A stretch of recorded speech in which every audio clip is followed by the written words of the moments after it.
La Grande Barrière de Corail, en Australie, est le plus grand récif corallien du monde. Visible depuis l'espace, elle s'étend sur près de 350 000 km² et abrite 600 variétés de coraux, 1500 espèces de poissons et 3000 types de mollusques. Inscrit au patrimoine mondial, cet écosystème fournit un abri et de la nourriture à des animaux comme le dugong, appelé aussi vache marine, ou la tortue verte, tous deux menacés d'extinction. Mais le réchauffement climatique fait des ravages, à tel point que le récif pourrait disparaître. Il a traversé en 2016 le pire épisode de blanchissement jamais enregistré, 93% des coraux ayant été affectés.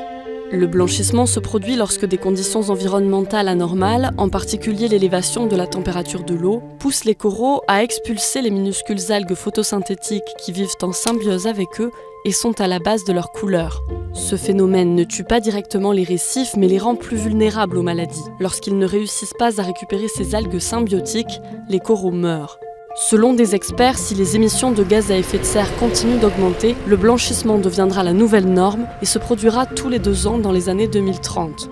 Après un blanchissement massif, il faut environ 15 ans au récif pour se régénérer. Des pans entiers de la barrière de corail pourraient disparaître d'ici une vingtaine d'années. D'autres menaces pèsent sur les récifs, comme l'agriculture intensive, l'aménagement du littoral ou encore les toiles de mer dévoreuses de corail.